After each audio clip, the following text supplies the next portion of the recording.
d'une famille pauvre d'ouvriers. Bocage fut, dès l'enfance, contraint de travailler dans une fabrique de tissage pour se nourrir.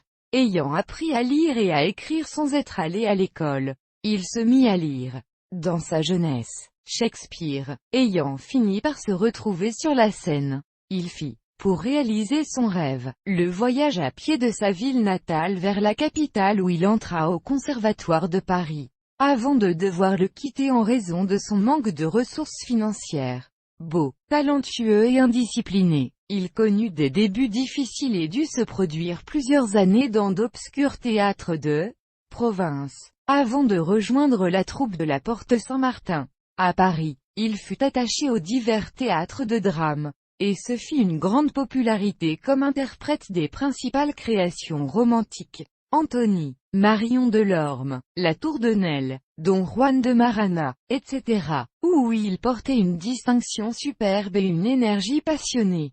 Dans les années 1830, il fut, avec Michel de Bourges, l'avocat de son divorce et l'écrivain suisse Charles Didier, au nombre des amants de George Sand, membre de la Comédie Française. Il y joua le répertoire classique, et y joua encore La Vieillesse de Richelieu en 1819.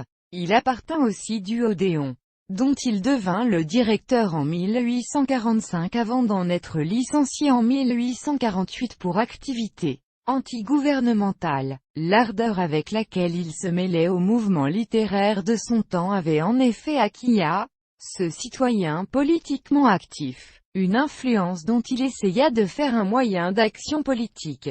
Lors de la Révolution, pour se mettre sur les rangs pour la représentation nationale. Mais ceci affecta sa carrière théâtrale car il mit souvent, en tant que directeur, les représentations de l'Odéon au service de la propagande révolutionnaire. En 1854, il parut au vaudeville dans Le Marbrier, d'Alexandre Dumas. En 1855, il remplit plusieurs rôles dans Le Paris de Paul Meurice, à la Porte Saint-Martin. En 1857, il créa le rôle de l'amiral Byng dans L'Amiral de l'Escadre Bleue, de Paul Fouché, au Cirque Impérial, ayant obtenu, en 1859, la direction du Théâtre Saint-Marcel. Il y joua dans plusieurs pièces, mais les éléments de succès manquaient à ce théâtre éloigné. En 1861, il alla jouer sur le théâtre de Belleville, et s'y montra encore avec supériorité dans son ancien rôle de Buridan.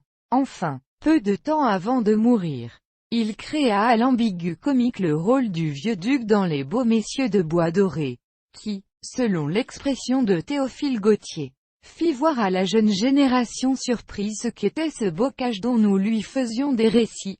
Toutes les scènes lui allaient. Il avait aussi représenté au gymnase Jarvis l'honnête homme, Henri Hamelin et le marchand de Londres. À la vente de sa garde-robe théâtrale, Virginie Desjazet réclama comme un précieux souvenir le poignard qui servait à l'artiste dans Antony.